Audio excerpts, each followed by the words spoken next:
தந்தை மகன் தூயாவியாரின் பெயராலே.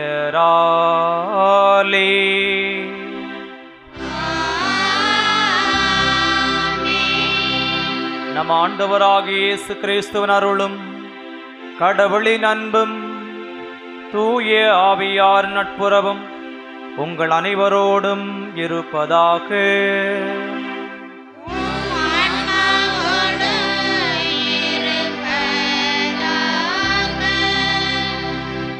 இறை இயேசு கிறிஸ்துவில் அன்புக்குரிய சகோதரர் சகோதரிகளை, வாழ்க்கையில் எது கெட்டது எது நல்லது என்பதை தேர்ந்தெடுக்க இறைவன் இன்று அழைப்பு விடுகிறார். கெட்ட மரம் கெட்ட கனிகளை கொடுக்கும் என்பதையும், நல்ல மரம் நல்ல கனிகளை கொடுக்கும் என்பதையும் இன்று நாம் நற்செய்தி வாயிலாக தெரிந்து கொள்கிறோம். அதே வேளையில் இன்று இறைவன் போலி இறைவாக்கினர்களை பற்றி கூறுகின்றார். போலித்தனம் என்பது கள்ளத்தனம். அது கெட்டதை மட்டும் சொல்லாலும் செயலாலும் செய்யக்கூடிய ஒன்றாக இருப்பதை பார்க்கிறோம். ஆகவே எது நல்லது, நல்ல மரத்திலிருந்து நல்ல கனிகள் நமக்கு கிடைப்பது போல நம்முடைய எண்ணமும் செயலும் நல்லதாக இருக்க வேண்டும் என்பதை கடவுள் இன்று நமக்கு எடுத்து கூறுகிறார். ஆகவே தான் கலாத்தியருக்கு எழுதிய திருமுகத்திலே தூயாவியனுடைய கனிகளை பற்றி பவுலடிகளார் தெளிவாக எடுத்து கூறுகிறார்.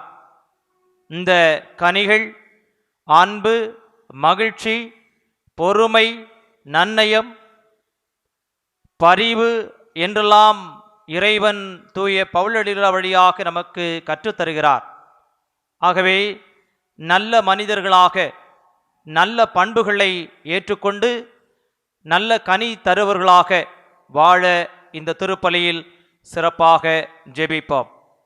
இந்த திருப்பலியை தகுந்த முறையில் ஒப்புக்கொடுக்க தடையாக இருக்கின்ற அனைத்து பாவங்களுக்காகவும் குறைகளுக்காகவும் மனவருந்தி இறைவனிடம் மன்னிப்பு வேண்டுவோம். எல்லாம் வல்ல இறைவனிடமும் சகோதர சகோதரிகளே உங்களிடமும் நான் பாவி என்று ஏற்றுக்கொள்கிறேன். ஏனெனில் என் சிந்தனையாலும் சொல்லாலும் செயலாலும் கடமையில் தவறியதாலும் பாவங்கள் பல செய்தேன். என் பாவமே என் பாவமே என் பெரும் பாவமே. ஆகையால் எப்பொழுதும் கன்னியான மரியாதையும் வானதூதர் புனிதர் அனைவரையும் சகோதர சகோதரிகளே உங்களையும் நம் தேவனாகிய ஆண்டவரிடம் எனக்காக வேண்டிக் கொள்ள மன்றாடுகிறேன். எல்லாம் வல்ல இறைவன் நம்மை இரக்கம் வைத்து நம் பாவங்களை மன்னித்து நம்மை நிலை வாழ்வுக்கு அழைத்து செல்வாராக. ஆமென்.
ஜெபிப்போமாக.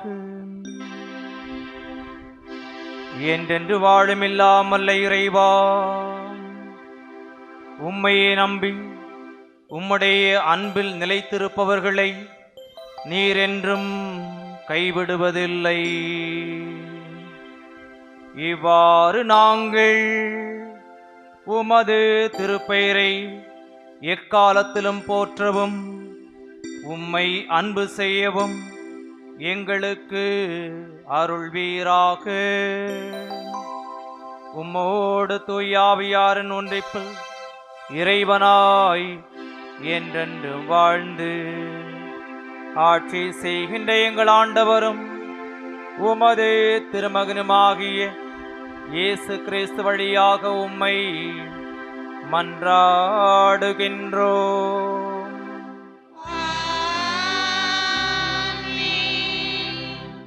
முதல் வாசகம். ஆண்டவர் திருமுன் அரசர் யோசபாத்து உடன்படிக்கை செய்து கொண்டார். அரசர்கள் 2ஆம் நூலிலிருந்து வாசகம். இயல் 22 8 முதல் 13 வரை மற்றும் இயல் 23 1 முதல் 3 இறைவார்த்தைகள். அந்நாட்களில் தலைமை குரு இல்கியா எழுத்தன் சாப்பானை நோக்கி, ஆண்டவரின் இல்லத்தில் ஒரு சட்ட நூலை கண்டெடுத்தேன் என்று சொல்லி அந்நூலை சாப்பானிடம் கொடுக்க அவனும் அதை படித்தான். பின் எழுத்தன் சாப்பான் அரசரிடம் வந்து பதில் மொழியாக, அரசே, உம் அடியார்கள் கோவிலில் கிடைத்த பணத்தை சேகரித்து ஆண்டவரின் இல்லத்தில் வேலை செய்வோரின் மேற்பார்வையாளரிடம் கொடுத்துவிட்டனர் என்று சொன்னான்.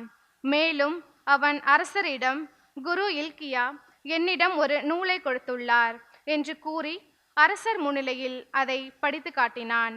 அரசர் சட்ட நூலின் வார்த்தைகளை கேட்டதும் தம் ஆடைகளை கிழித்து கொண்டார். பின் குரு இல்கியாவையும் சாப்பானின் மகன் அகிகாமையும் மீகாயாவின் மகன் அக்கோரையும் எழுத்தன் சாப்பானையும் அரச அலுவலன் அசாயாவையும் நோக்கி, அரசர் இட்ட கட்டளை இதுவே. நீங்கள் போய் என்னை குறித்தும் மக்களை குறித்தும் யூதா முழுவதை குறித்தும் கண்டெடுக்கப்பட்ட இந்நூலில் என்ன எழுதப்பட்டுள்ளது என்று ஆண்டவரின் திருவுளத்தை தெரிந்து வாருங்கள். ஏனெனில் இந்நூலில் நமக்காக எழுதப்பட்டுள்ளவற்றிற்கு நம் மூதாதையர்கள் செவிக்கொடுக்கவும் இல்லை, அவற்றின்படி நடக்கவும் இல்லை. எனவே ஆண்டவரின் சினம் நமக்கு எதிராக கொழுந்துவிட்டு எரிகிறது என்றார். அரசரது அழைப்புக்கிணங்கி யூதாவிலும் எருசலேமிலும் இருந்த பெரியோர்கள் யாவரும் அவரிடம் வந்து குழுமினர். அப்பொழுது அரசரும் யூதா நாட்டினர் அனைவரும், எருசலேம் குடிகள் அனைவரும், குருக்களும் இறைவாக்கினரும், சிறியோர் முதல் பெரியோர் வரை மக்கள் அனைவரும் ஆண்டவரின் இல்லத்திற்கு வந்தனர். அரசரோ ஆண்டவரின் இல்லத்தில் கண்டெடுக்கப்பட்ட உடன்படிக்கை நூலில் எழுதப்பட்டிருந்த யாவற்றையும் அவர்கள் காதில் விழுமாறு வாசித்தார். அரசர் தூணருகில் நின்று கொண்டு ஆண்டவரை பின்பற்றி நடப்பதாகவும் அவருடைய விதிமுறைகளையும் ஒழுங்குமுறைகளையும் நியமங்களையும் முழு இதயத்தோடும் முழு உள்ளத்தோடும் கடைபிடிப்பதாகவும் அந்நூலில் எழுதப்பட்டிருந்த உடன்படிக்கையின் சொற்களை நிறைவேற்றுவதாகவும் ஆண்டவர் திருமுன் உடன்படிக்கை செய்து கொண்டார். மக்களும் அவ்வுடன்படிக்கைக்கு உடன்பட்டனர். ஆண்டவரின் அருள்வாக்கு. இறைவா உமக்கு நன்றி. பதிலுரை பாடல் பல்லவி. நீங்கள் பாட வேண்டிய பதில். ஆண்டவரே, உம் விதிமுறைகள் காட்டும் வழியை கற்றுத் தரும். ஆண்டவரே,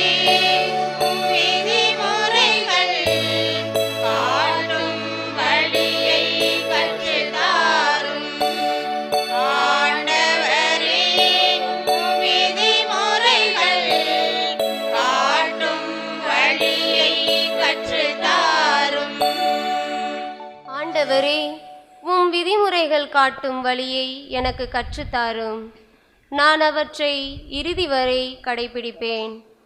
உம் திருச்சட்டத்தின்படி நடக்க எனக்கு மெய் உணர்வு தாரும். அதை நான் முழு உள்ளத்தோடு கடைபிடிப்பேன். பல்லவி.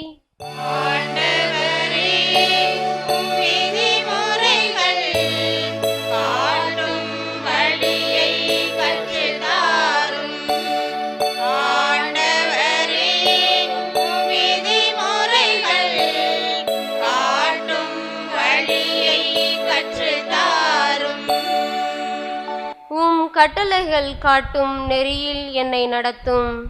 ஏனெனில் அதில் நான் மகிழ்ச்சி அடைகின்றேன். உம் ஒழுங்குமுறைகளில் என் இதயம் நாட்டம் கொள்ளச் செய்யும். தன்னலத்தை நாடவிடாதையும். பல்லவி. ஆண்டவரே, உம் விதிமுறைகள்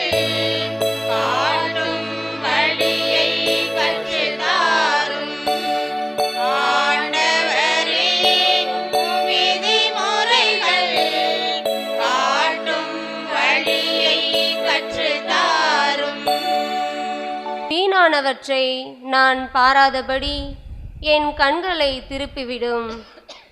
உம் வழிகளின் வாயிலாய் எனக்கு வாழ்வளித்தருளும். உம் நியமங்களை பெரிதும் விரும்பினேன். நீர் நீதி உள்ளவராய் இருப்பதால் எனக்கு வாழ்வளியும். பல்லவி.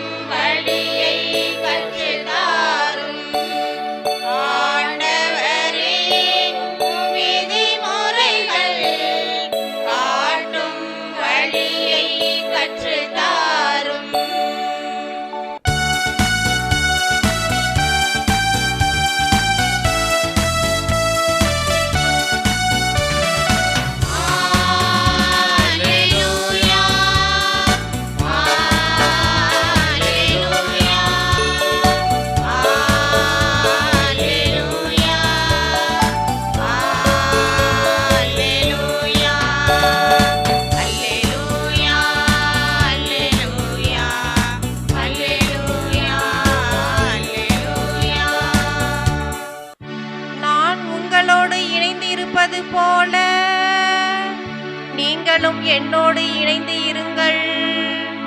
ஒருவர் என்னுடனும் நான் அவருடனும் இணைந்திருந்தால் அவர் மிகுந்த கனி தருவார் என்கிறார் ஆண்டவர். அல்லேலூயா, அல்லேலூயா, அல்லேலூயா, அல்லேலூயா, அல்லேலூயா. ஆண்டவர் உங்களோடு இருப்பாராக. உம் ஆன்மாவோடு இருப்பாராக. மத்தேயு எழுதிய தூய நற்செய்தியிலிருந்து வாசகம். ஆண்டவரே, மாட்சி உமக்கே. இயல் 7 இறை வசனங்கள் 15 முதல் 20 முடிய. அக்காலத்தில் இயேசு தம் சீடரை நோக்கி கூறியது: போலி இறைவாக்கினரை குறித்து எச்சரிக்கையாயிருங்கள். ஆட்டுத்தோலை போர்த்தி கொண்டு உங்களிடம் வருகின்றனர், ஆனால் உள்ளேயோ அவர்கள் கொள்ளையிட்டு தின்னும் ஓநாய்கள். அவர்களின் செயல்களைக் கொண்டே அவர்கள் யாரென்று அறிந்து கொள்வீர்கள். முட்செடிகளில் திராட்சை பழங்களையோ முட்பூண்டுகளில் அத்திப்பழங்களையோ பறிக்க முடியுமா? நல்ல மரமெல்லாம் நல்ல கனிகளை கொடுக்கும், கெட்ட மரம் நச்சிக்கனிகளை கொடுக்கும். நல்ல மரம் நச்சிக்கனிகளை கொடுக்க இயலாது, கெட்ட மரமும் நல்ல கனிகளை கொடுக்க இயலாது. நல்ல கனி கொடாத மரங்கள் எல்லாம் வெட்டப்பட்டு நெருப்பில் எரியப்படும். இவ்வாறு போலி இறைவாக்கினர் யாரென அவர்களுடைய செயல்களைக் கொண்டே இனம் கண்டுகொள்வீர்கள். ஆண்டவரின் அருள்வாக்கு. கிறிஸ்துவே, உமக்கு புகழ். இயேசு கிறிஸ்துவில் பிரியமான எனது அருமை சகோதரர்களே, சகோதரிகளே, போலிகளை கண்டறியும் ஞானம் வேண்டும் என்ற அடிப்படையில் இன்றைய வாசகங்கள் நமக்கு அழைப்பு விடுக்கின்றது. போலி இறைவாக்கினர்களை குறித்து எச்சரிக்கையாக இருங்கள் என்று ஆண்டவர் இன்றைய நற்செய்தியிலே நமக்கு அழைப்பு விடுக்கின்றார். பிரியமானவர்களே, இன்னைக்கு எது உண்மை, எது பொய், எது நல்லது, எது கெட்டது, எது ஒரிஜினல், எது டூப்ளிகேட்டு, இதை கண்டுபிடிக்கிறதுக்கே ஆண்டவர் நமக்கு ஞானத்தோடு செயல்பட வேண்டும் என்று ஆண்டவர் நமக்கு அழைப்பு விடுக்கின்றார். பிரியமானவர்களே, பழைய ஏற்பாட்டில் இது சம்பந்தமான ஒரு நிகழ்வு இருக்கின்றது. மோசே கையிலே ஆண்டவர் ஒரு கோலை கொடுத்தார். இந்த கோலை எடுத்துட்டு போ, அடிமையாக இருக்கின்ற என் ஜனங்களை மீட்டு கொண்டு வர இதை ஒரு ஆயுதமாக பயன்படுத்து, இதுல என்னுடைய வல்லமையை நிரப்பி கொடுத்திருக்கின்றேன், இதை கொண்டுட்டு போ அப்படின்னு சொல்லி ஆண்டவராகிய கடவுள் மோசேவிடம் ஒரு கோலை கொடுத்தார். இந்த கோலை எடுத்துக்கிட்டு பார்வோன் மன்னனுக்கு முன்னாடி போய் நிற்கின்றார். அப்பொழுது அந்த கோலை கீழே போடுறார். போட்டவுடன் பாம்பாக மாறுகின்றது. அந்த சிம்மாசனத்தில் இருக்கிற அரசன் பார்வோன் மன்னன் பார்த்தான், இது என்ன பெரிய பிரமாதம், உன் கையில் இருக்கிற கோல் மட்டும்தான் பாம்பா மாறுமா? என்னகிட்டையும் மந்திரவாதிகள் இருக்கிறாங்க, அவங்கள வர வைக்கிறேன், அவங்க கையில் இருக்கிற கோள்களையும் கீழே போடுவாங்க, அவைகளும் பாம்புகளாக மாறும், பார்க்குறியா என்று சொல்லி தன் அரசவையில் இருந்த மந்திரவாதிகள் அனைவரையும் கூப்பிட்டான். அவர்கள் கையில் இருக்கிற கோள்கள் எல்லாத்தையும் கீழே போட சொன்னான். அந்த கோள்களையும் கீழே போட்டவுடன் அங்கு அந்த கோள்களும் பாம்புகளாக மாறின. இப்போ வெளியிலேருந்து நிற்கிற மக்களுக்கு என்ன குழப்பம் வரும் அப்படின்னா, கடவுள் கையிலிருந்து வந்த கோளும் பாம்பா மாறுது, இந்த பிசாசை வைத்து வழிபடக்கூடிய மந்திரவாதிகள் அவர்கள் வைத்திருக்கின்ற கோள்களும் பாம்புகளாக மாறி இருக்கின்றன. அங்கேயும் புதுமை, இங்கேயும் புதுமை. அப்ப பார்க்கறதுக்கு ரெண்டுமே ஒரிஜினலா இருக்கிற மாதிரியே தெரியும். ஆனா எது ஒரிஜினல் எது டூப்ளிகேட்டு, இதை கண்டுபிடிக்க வேண்டும் என்றால் ஞானம் தேவை என்பதை ஆண்டவர் ஆணித்தரமாக இன்றைய வாசகத்தின் வழியாக எடுத்து சொல்கின்றார். இதை பொறுத்திருந்து பார்க்கும் பொழுது என்ன நடக்குது? மந்திரவாதிகள் விட்ட எல்லா கோள்களும் பாம்புகளாக மாறி அப்படியே இலையுது. மோசே விட்ட ஒரே ஒரு கோள் பாம்பாக மாறி இருக்கின்றது. இப்ப பொறுத்திருந்து கை கட்டி பார்க்கும் பொழுது இந்த மோசே விட்ட அந்த கோள் பாம்பாக மாறி இந்த பாம்பு தான் மந்திரவாதிகள் விட்ட எல்லா பாம்புகளையும் விழுங்கியது என்று வேதத்திலே நாம் வாசிக்கின்றோம். பிரியமானவர்களே, நம்மளுடைய வாழ்க்கைக்கு அதை ஒப்பிட்டு பார்ப்போம். இன்னைக்கு நிறைய பேர் குறி சொல்ற இடத்துக்கு போவது, இவர்கள் சில வீடுகளில் இந்த வீடு இப்படி இருந்தால் நல்லா இருக்காது, இது இப்படி இருக்க வேண்டும், அப்படி இருக்க வேண்டும், இதையெல்லாம் மற்றவர்கள் சொல்வதையெல்லாம் நம்பிக்கொண்டு போலியான காரியங்களை அவர்கள் சம்பாதிப்பதற்காக சொல்லுகின்ற சில காரியங்களை மனதிலே பதித்து கொண்டு ஆண்டவருக்கு புறம்பாக பல காரியங்களை தேடி நம் ஜனங்கள் சென்று கொண்டிருப்பது மிகவும் வருத்தத்துக்குரிய ஒரு செயலாக இருக்கின்றது. பிரியமானவர்களே, ஒரு இடத்துல நான் ஒரு பங்கிலே இருந்தப்ப ஒரு கத்தோலிக்க கிறிஸ்துவ குடும்பம் வீடு மந்திரிக்க கூப்பிட்டாங்க. காலையில் 5 மணிக்கெலாம் வந்துருங்க ஃபாதர், நான் பூசை வைக்கணுமே. இல்லை, 5 மணிக்கு கரெக்டாக நீங்கள் வரணும் ஃபாதர், நம்ம வீட்டை மந்திரிக்கணும். சரின்னு சொல்லி உபதேசரை அழைச்சிட்டு வீட்டுக்கு போயாச்சு. வெளியில் உட்கார வச்சு ஃபஸ்ட்டு ஒரு காப்பி கொடுத்தாங்க. குடிச்சிட்டு உட்காந்துருக்குறோம் ஒரு 1/2 மணி நேரமாக உட்காந்துருக்குறோம். வீட்டுக்குள்ளாரே விடலை. என்னடா அது வீட்டுக்குள்ளே விடலையே அப்படின்னு சொல்லி உபதேசியார் ஜன்னல் வழியாக எட்டி பார்த்துட்டு சொன்னார், சாமி இப்போக்கி இவங்க விட மாட்டாங்க. ஏன்? உள்ள மாட்டை நிப்பாட்டி வச்சிருக்கிறாங்க, அது சாணி போட்டு முடிஞ்சதுக்கு அப்புறம் தான் நம்ம உள்ள போய் மந்திரிக்கலான்னார். பிரியமானவர்களே, இன்று உலகத்திலே பலவிதமான காரியங்கள் எது உண்மை எது போலி என்பதை தெரிந்து கொள்ள முடியவில்லை. இதை செய்தால் நல்லது, அதை செய்தால் நல்லது என்று பல காரியங்களை மனசுக்குள்ளார புகுத்தி புகுத்தி புகுத்தி உண்மையான தேவன் மீது நம்பிக்கை வைக்க வேண்டிய நம்ம கத்தோலிக்க கிறிஸ்தவர்கள் போலியான காரியங்களை நம்பி தேடி கடைசியிலே அவர்களுடைய வாழ்க்கை ஒரு கேள்விக்குறியாக மாறிவிடுகின்றது. பிரியமானவர்களே, இன்று ஆகவேதான் நல்லது எது கெட்டது எது, போலியானது எது உண்மையானது எது, ஒரிஜினல் எது டூப்ளிகேட் எது, இதை கண்டுபிடிக்கணும்னா மனிதனுடைய ஞானத்தை வைத்து கண்டுபிடிக்க முடியாது. ஆண்டவர் தெளிவா சொல்றாரு. 1 கொரிந்தியர் 2:15 ஆவிக்குரியவரோ அனைத்தையும் ஆய்ந்து உணர்வார். யார் ஒருவர் ஆவியினால் நிரப்பப்பட்டிருக்கின்றார்களோ அவர்கள்தான் எது உண்மை எது போலி என்பதை கண்டறிவார்கள் என்று வேதம் சொல்கின்றது. பிரியமானவர்களே, 1 அரசர்கள் 18 அந்த அதிகாரத்தை முழுக்க நம்ம வாசிக்கும் பொழுது அங்கே எலியா அப்படிங்கிற ஒரு இறைவாக்கினரை குறித்து பார்க்கின்றோம். எலியா யாருக்கு சான்று பகர்கின்றார்? உண்மை கடவுள் யாவேக்கு சான்று பகர்கின்றார். ஆனால் அங்கே ஒரு போலி தெய்வத்தை அவர்கள் வழிபடுகின்றார்கள். இஸ்ரவேல் ஜனங்களையும் அவர்கள் பக்கத்தில் கொண்டு போய் சேர்த்து கொண்டு இந்த பாகால் தெய்வம் தான் இந்த தேசத்திற்கு மழையை கொடுக்கக்கூடிய தெய்வம், பனியை கொடுக்கக்கூடிய தெய்வம் என்று அவர்களுக்குள்ளே ஒரு போலியான தகவலை கொடுத்து இந்த இஸ்ரவேல் ஜனங்களும் நம்பி கடைசியில இந்த பாகால் தெய்வத்துக்கு வருஷத்துக்கு ஒருக்க விழா கொண்டாடுவது, இப்படிப்பட்ட காரியங்களை செய்ய ஆரம்பித்து விட்டார்கள். இதை பார்த்த எலியா மக்களுக்கு எவ்வளவு சொல்லி பார்க்கிறார். இது உண்மையான தெய்வம் இல்லையா? நீங்க கும்புற தெய்வம் பாகால் தெய்வம் உண்மையான தெய்வம் இல்லை. மழையே இது நிச்சயம் கொடுக்க முடியாது, பனியை கொடுக்க முடியாது. நீங்க கும்புற தெய்வம் போலியான தெய்வம். எவ்வளவு சொல்லி பார்த்தாரான்னு அந்த மக்கள் கேட்குற மாதிரி தெரியல. அதனால இந்த எலியா என்ன செய்தார்? தன்னுடைய தேவனிடம் ஜெபிக்கின்றார்.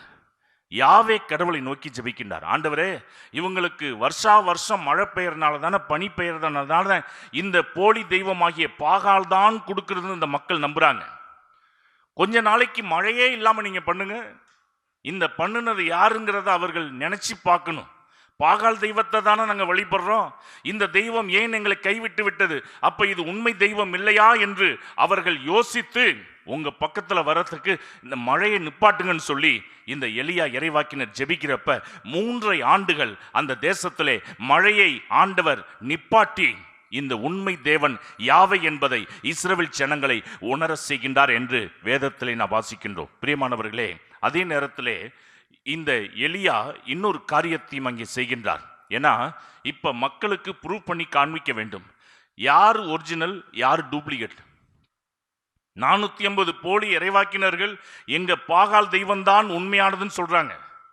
எலியா சொல்றாரு இல்ல ஒரே தேவன் யாவே அவர்தான் உண்மையானவர். சரி ப்ரூவ் பண்ணணும். அப்ப பலி பீடத்துல பலி பொருட்களை வைத்து அவர்கள் மேலிருந்து அந்த 450 போலி இறைவாக்கினர்களும் பாகால் தெய்வத்தை கூப்பிடுறாங்க. காலையிலிருந்து சாயங்காலம் வரைக்கும் கூப்பிடுறாங்க.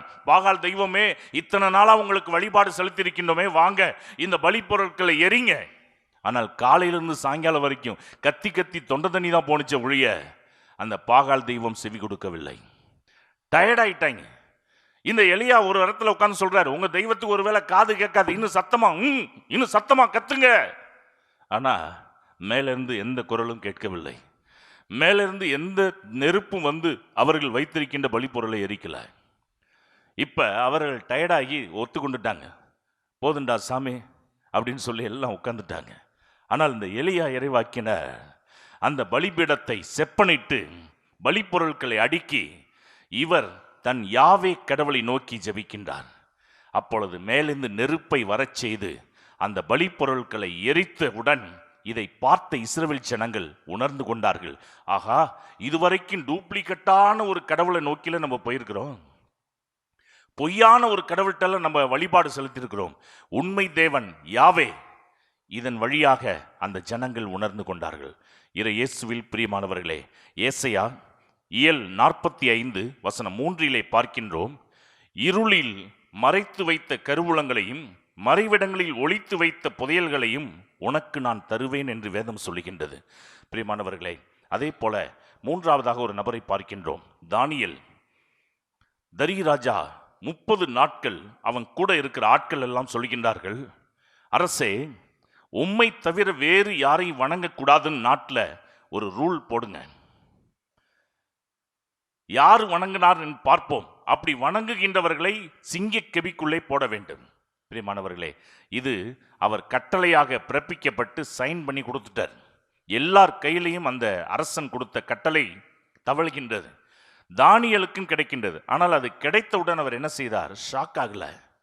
அவர் அரசனை கும்பிட வேண்டும் என்று நினைக்கவில்லை. தானியேல் 6:10 வாசிக்கின்றோம். தானியேல் இந்த சட்டம் கையொப்பமிட்ட பட்டத்தை அறிந்த பின் தம் வீட்டுக்கு சென்றார். அவர் வீட்டு மேலறையின் பலகணிகள் எருசலேமை நோக்கி திறந்திருந்தன.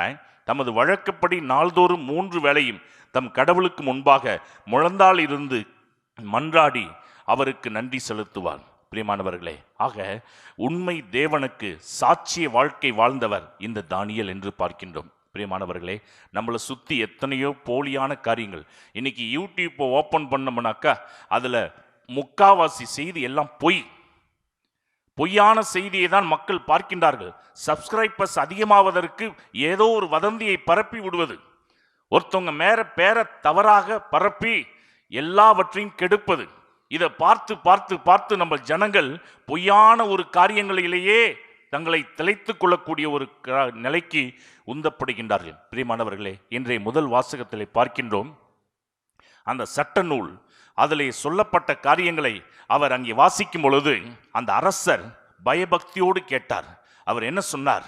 நான் அந்த சட்டத்தில் இருக்கின்ற எல்லா காரியங்களையும் கடைபிடிப்பேன், ஆண்டவருக்கு பயந்து நான் நடப்பேன் என்று அந்த அரசர் சான்று பகர்ந்தார். பிரியமானவர்களே, வெளியில் இருக்கிறது எல்லாமே பொய்யும் புரட்டுமாக இருக்கின்றது. மொபைலை ஓப்பன் பண்ணாக்க பொய்யான காரியங்கள் தான், மெசேஜஸ் தான் அதிகமாக வருகின்றது. ஆனால் இறை வசனங்களை நிறைந்த இந்த வேத புஸ்தகத்தை நம்ம ஓப்பன் பண்ணோம்னாக்கா உண்மையானவரின் வார்த்தை நமக்கு கொடுக்கப்படுகின்றது. இந்த உண்மையான வார்த்தைகளை நம்ம படித்து படித்து படித்து படித்து அதை நமதாக்கி கொண்டு நம்ம வாழ ஆரம்பித்தோம் என்றால் இந்த பொய்யான காரியங்களை எதிர்கொண்டு நாம் வெற்றி கொள்ள முடியும். ஏன்னா எல்லா ஞானமும் அடங்கி இருக்கின்ற இறை வார்த்தை இந்த வேதத்தில் இருக்கின்றது. அப்ப நம்ம சமுதாயத்தில் எது டூப்ளிகேட்டு எது ஒரிஜினல் அப்படின்னு கண்டுபிடிக்கணும் அப்படின்னாக்கா இறை வசனங்கள், ஞானமே உருவான ஆண்டவருடைய வார்த்தைகளை நம்ம படிக்க ஆரம்பித்து விட்டோம் என்றால் ஆவியானவர் நம்மில் செயல்பட ஆரம்பித்து விடுவார். அந்த ஆவியானவருடைய செயல்பாட்டிலே எது டூப்ளிகேட்டு எது ஒரிஜினல் என்பதை நம்மளால கண்டுபிடிக்க முடியும் என்பதை நாம் உணர வேண்டும். ஏனென்றால் மத்தேயு இயல் 8:16 வாசிக்கின்றோம். பேய் பிடித்த பலரை மாலை வேளையில் இயேசுவிடம் கொண்டு வந்தனர். அவர் ஒரு வார்த்தை சொல்ல அசுத்தாவிகள் ஓடின. இதை அப்படியே ஒப்பிட்டு பார்ப்போம்.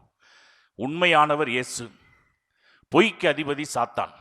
அப்படி பொய்யான காரியங்களை செய்கின்ற சாத்தான் இயேசுவை பார்த்துவிட்டு ஓடி போய் விட்டதாம்.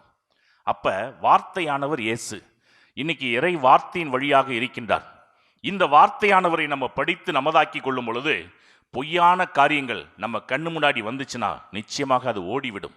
சாத்தான் பொய்க்கு அதிபதி, அந்த சாத்தான் கூட நம்ம முன்னாடி நிற்க முடியாதபடிக்கு ஆண்டவர் விரட்டி அடித்து விடுவார். பிரியமானவர்களே, ஒரு வீட்டில் நடந்த ஒரு காரியம். பெங்களூரில் பிரேயருக்கு போயிருந்தப்ப ஒரு வீட்டில் கத்தோலிக்க குடும்பம், அந்த குடும்பத்தில் பையனுக்கு திருமணம் ஆகலைன்னு சொல்லி ஜெபிக்க கூப்பிட்டாங்க. அப்போ வீட்டில் போய் ஜெபம் பண்ணுறப்ப, ஃபாதர் கோச்சிக்காதீங்க ஃபாதர் அப்படின்னாங்க. என்ன?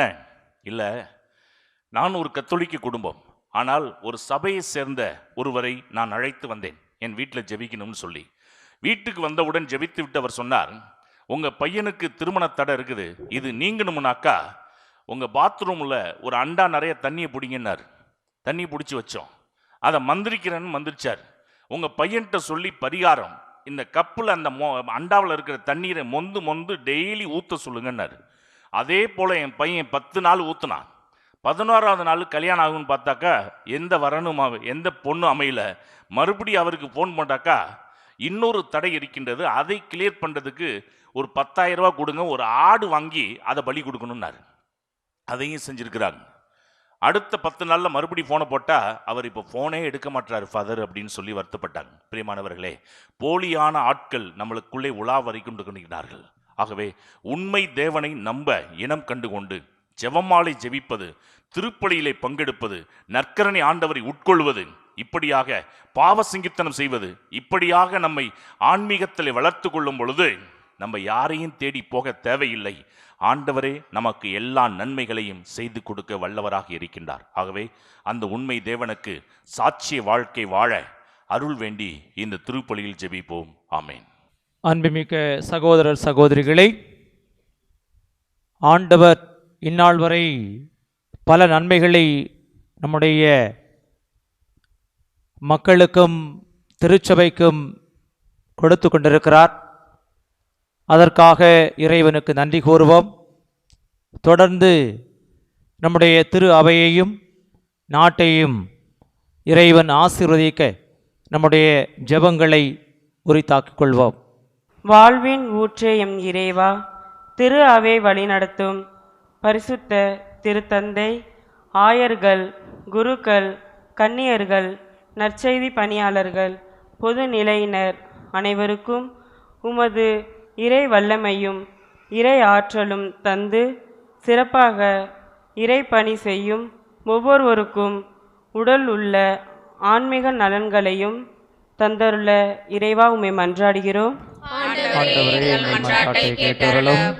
நீதியின் அரசரே எம் இறைவா, நாட்டு தலைவர்கள், அரசு அலுவலகங்களில் பணிபுரிபவர்கள் மற்றும் பொதுத்துறையில் உழைப்பவர்கள் யாவரும் உமது இறை அருளால் உண்மையுடனும் நேர்மையுடனும் நீதியுடனும் மக்களுக்கு கடமை உணர்வுடன் பணிபுரிந்திட இறைவா உம்மை மன்றாடுகிறோம். இரக்கத்தின் சிகரமே எம் இறைவா, இயற்கையால் ஏற்படும் மாற்றங்களிலிருந்தும் பேரிடர் பாதிப்புகளிலிருந்தும் விபத்துகளிலிருந்தும் உமது இரக்கத்தால் மக்களை பாதுகாத்தருள வேண்டுமென்று இறைவா உம்மை மன்றாடுகிறோம்.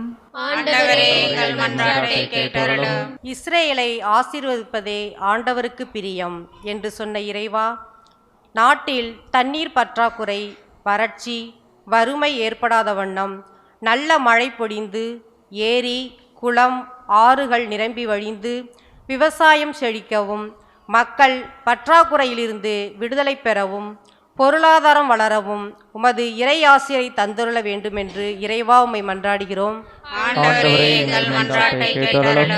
நமது தனிப்பட்ட தேவைகளுக்காக மௌனமாக ஜெபிப்போம். என்றென்று வாழும் இல்லாமல்ல இறைவா, இன்று நாங்கள் ஒப்பு கொடுத்த அனைத்து ஜெபங்களையும் நீரேற்றருளும். எங்களுடைய வாழ்வில் நாங்கள் நல்லதையும் கெட்டதையும் நன்கு அறிந்து ஞானமுள்ளவர்களாக தொடர்ந்து வாழ அருள் புரிவீராக. எங்கள் ஆண்டவராகிய கிறிஸ்து வழியாக உம்மை மன்றாடுகின்றோம். ஆமென். எல்லாம் தருகின்றேன் தந்தாய் என்னையும் தருகின்றேன். எல்லாம் தருகின்றேன் தந்தாய் என்னையும் தருகின்றேன்.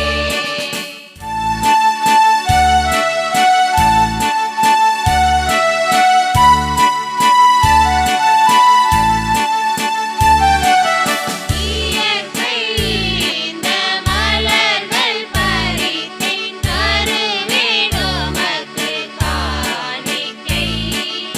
இயற்கை இந்த மலர்கள் பறித்தேன் தருவேன் உமக்கு காணிக்கை.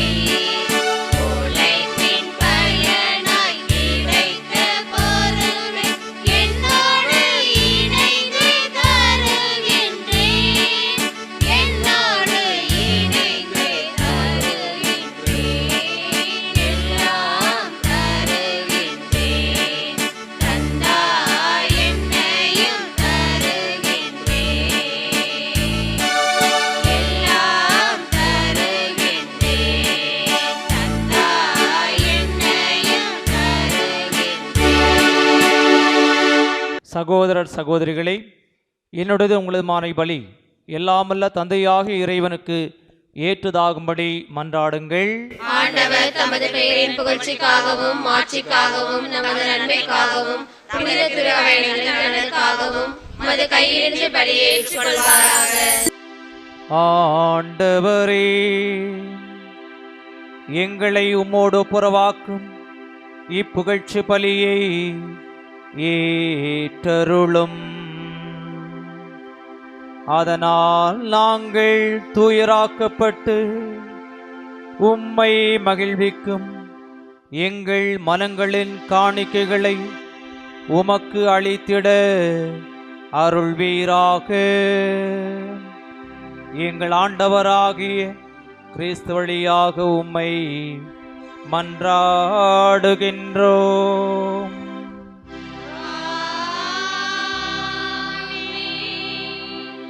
ஆண்டவர் உங்களோடு இருப்பாராக.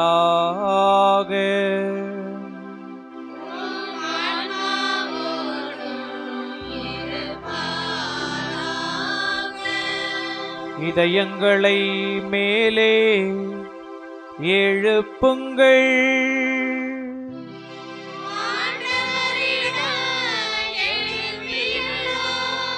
நம் இறைவனாகிய ஆண்டவருக்கு நன்றி கூறுவோம்.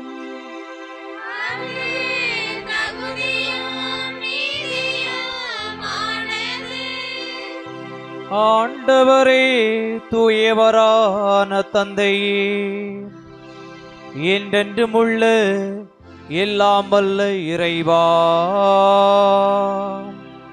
எங்கள் ஆண்டவராகிய கிறிஸ்து வழியாக எந்நாளும் இவ்விடத்திலும் நாங்கள் உமக்கு நன்றி செலுத்துவது மெய்யாகவே தகுதியும் நீதியுமாகும்.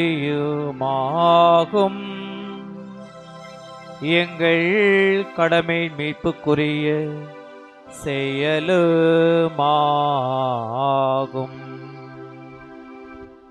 கிறிஸ்துவில் அனைத்தையும் புதுப்பிக்கவும் அவருடைய நிறைவில் நாங்கள் அனைவரும் பங்கு பெறவும் நீர் திருவுள்ளமானே. ஏனெனில் கடவுள் வடிவில் விளங்கிய அவர் தம்மையே வெறுமையாக்கி சிலுவையில் சிந்திய தமது இரத்தத்தால் யாவும் அமைதி பெற செய்தார். எனவே அவர் அனைத்திற்கு மேலாக உயர்த்தப்பட்டு தமக்கு கீழ்ப்படியோர் அனைவருக்கும் நிலையான மீட்பின் காரணனானார். ஆகவே வானதுதர் முதன்மை வானதுதரோடும் அரியணையில் அமர்வோர் தலைமை தாங்குவாரோடும் வான்படைகள் அணிகள் அனைத்தோடும் சேர்ந்து நாங்களும் அது மாட்சிமை புகழ்ந்து பாடி முடிவின்றி பாடுவதாவது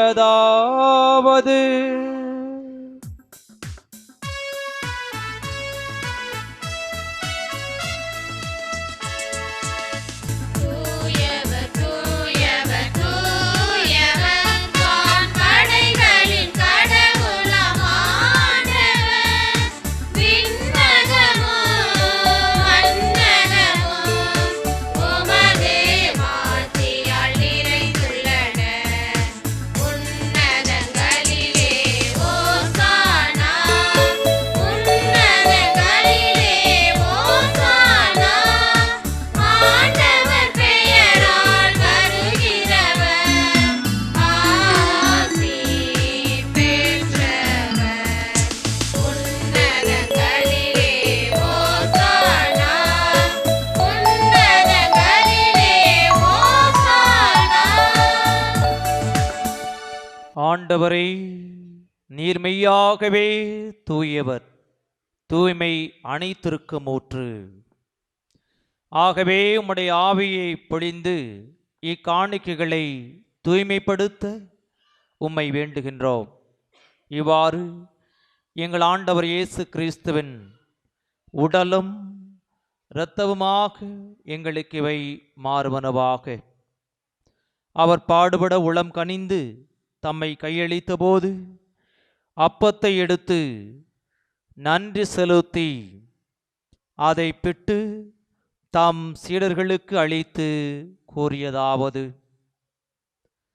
அனைவரும் இதிலிருந்து பெற்று உண்ணுங்கள், ஏனெனில் இது உங்களுக்காக கையளிக்கப்படும் என் உடல்.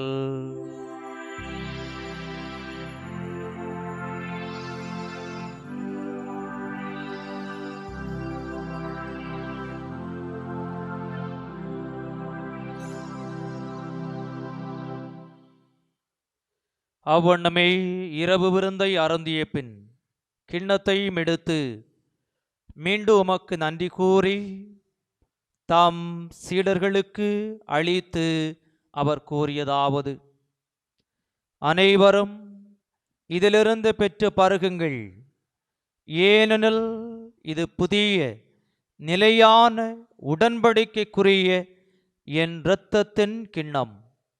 இது பாவ மன்னிப்புக்கென்று உங்களுக்காகவும் பலருக்காகவும் சிந்தப்படும். இதை என் நினைவாக செய்யுங்கள்.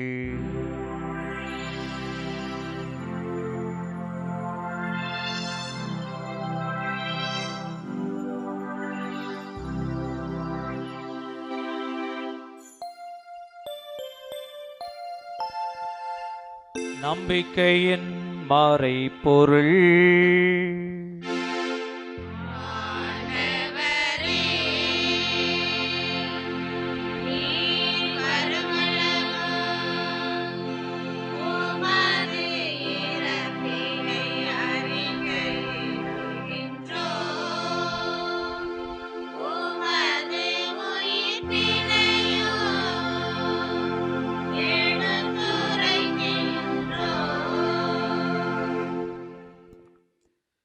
ஆகவே ஆண்டவரே, நாங்கள் கிறிஸ்துவின் இறப்பினையும் உயிர்ப்பினை நினைவூர்ந்து வாழ்வதரும் அப்பத்தையும் மீட்பளிக்கும் கிண்ணத்தையும் உமக்கு ஒப்புக் கொடுக்கின்றோம். உம் திருமுன் நின்று ஊழியம் புரிய தகுந்தவர்களை நீங்கள் ஏற்றுக்கொண்டீர். எனவே உமக்கு நன்றி செலுத்துகின்றோம். மேலும் கிறிஸ்துவின் உடலிலும் இரத்தத்திலும் பங்கு கொள்ளும் எங்களை தூய ஆவியார் ஒன்று சேர்க்க வேண்டுமென உம்மை தாழ்மையுடன் மன்றாடுகின்றோம். ஆண்டவரே, உலகெங்கு பரவியிருக்கும் அது திரு அவை நினைவு கூர்ந்தருளும். எங்கள் திருத்தந்தை பிரான்சிஸ், எங்கள் ஆயர் ஜீவானந்தம், எல்லா திருநிலையினர் ஆகிய அனைவரோடும் உமது திரு அவை அன்பில் நிறைவு பெற செய்தருளும். மேலும் உயிர்த்தெழும் எதிர்நோக்குடன் துயில் கொள்ளும் எங்கள் சகோதர சகோதரிகளையும் இறந்தோர் அனைவரையும் இரக்கத்துடன் நினைவு கூர்ந்து உமது திருமுக ஒளியினுள் ஏற்றருளும். எங்கள் அனைவர் மீதும் இரக்கமாயிரும். கடவுளின் கன்னித்தாயான புனித மரியா, அவருடைய கணவரான புனித யோசேப்பு, புனித திருத்தூதர்கள், இவ்வுலகில் உமக்கு உகந்தவராயிருந்தோர் ஆகிய புனிதர் அனைவருடனும் நாங்கள் நிலைவாழ்வில் பங்கு கொள்ளும் தகுதி பெற்று உம் திருமகன் இயேசு கிறிஸ்து வழியாக உம்மை புகழ்ந்தேத்து மரமரல உம்மை மன்றாடுகின்றோம். இவர் வழியாக இவரோடு இவரில் எல்லாம் வல்ல இறைவனாகிய தந்தையே, தூய ஆவியாரின் ஒன்றிப்பில் எல்லா புகழும் மாட்சியும் என்றென்று உமக்கு உரியதே.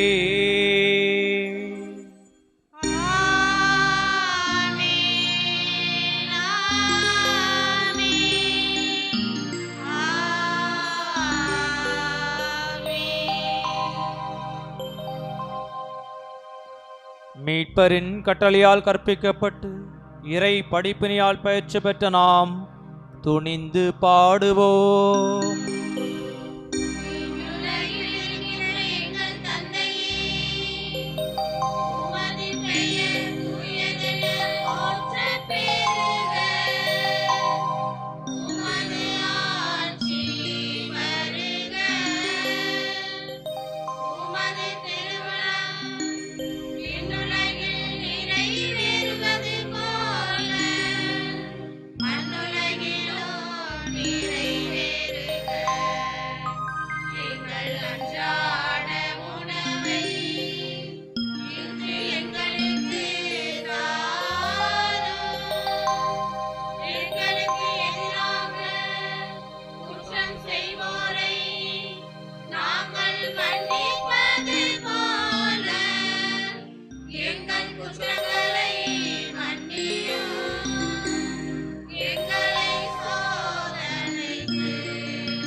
ஆண்டவரை தீமை அனைத்திலிருந்தும் எங்களை விடுவித்து எங்கள் வாழ்நாளில் அமைதியை கனிவுடன் அருள உம்மை மன்றாடுகின்றோம்.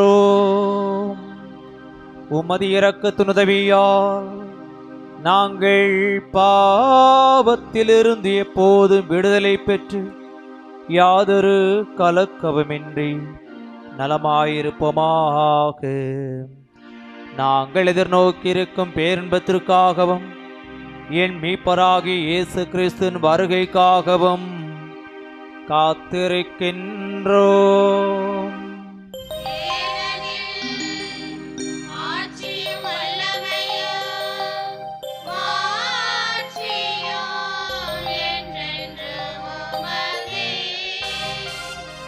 ஆண்டவரே இயேசு கிறிஸ்துவே, அமைதியை உங்களுக்கு விட்டுச் செல்கிறேன், என் அமைதியை உங்களுக்கு அளிக்கிறேன் என்று உம் திருத்தூதர்களுக்கு மொழிந்தீரே. எங்கள் பாவங்களை பாராமல் உமது திரு அவையின் நம்பிக்கையை கண்ணோக்கி உமது திருவுள்ளத்திற்கு ஏற்ப அதற்கு அமைதியையும் ஒற்றுமையையும் அளித்தருள்வீராக. என்றென்று வாழ்ந்து ஆட்சி செய்கின்றவர் நீரே.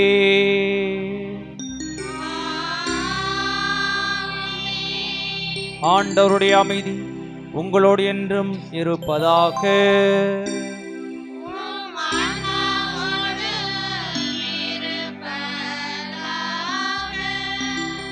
ஒருவருக்கொருவர் அமைதியை தெரிவித்துக் கொள்வோம். உலகின் பாவங்களை போக்கும் இறைவனின் செம்மறியே, எங்கள் மேல் இரக்கமாயிரும். உலகின் பாவங்களை போக்கும் இறைவனின் செம்மறியே, எங்கள் மேல் இரக்கமாயிரும். உலகின் பாவங்களை போக்கும் இறைவனின் செம்மறியே, எங்களுக்கு அமைதியை அளித்தருளும். இதோ இறைவனின் செம்மறி, இதோ உலகின் பாவங்களை போக்குகின்றவர். செம்மறியின் விருந்துக்கு அழைக்க பெற்றோர் பேறு பெற்றோர். நான் தகுதியற்றவள், ஆனால் ஒரு வார்த்தை மட்டும் சொல்லியறலும் எனது ஆன்மா நலமடையும்.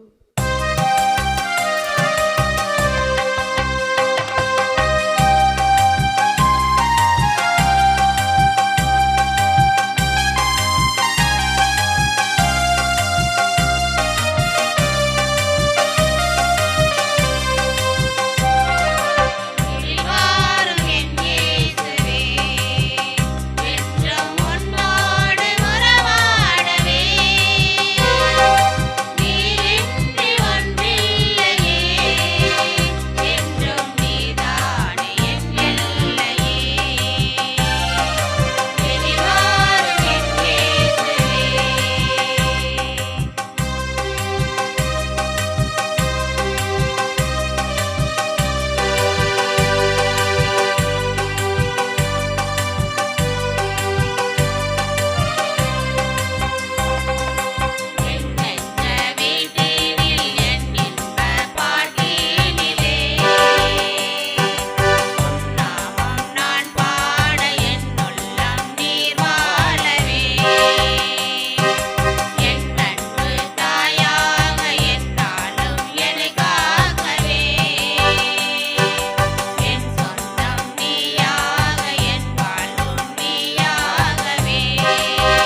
ஜெபிப்போமாக. ஆண்டவரே, உம் திருமகனின் உயிர் மதிப்புள்ள உடலாலும் இரத்தத்தாலும் ஊட்டம் பெற்று புதுப்பிக்கப்பட்டு நாங்கள் உமது கனிவை கெஞ்சி கேட்கின்றோம். இறைப்பற்றுடன் நாங்கள் அடிக்கடி நிறைவேற்றும் இப்பலியின் பயனாக எங்கள் மீட்பை உறுதியாக கண்டடைய செய்வீராக. எங்கள் ஆண்டவராகிய கிறிஸ்து வழியாக உம்மை மன்றாடுகின்றோம்.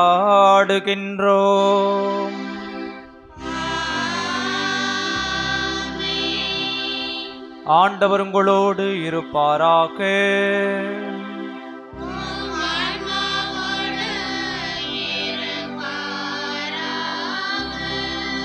எல்லாம் வல்ல இறைவன் தந்தை, மகன், தூயாவியார் உங்கள் அனைவரையும் ஆசீர்வதிப்பாராக.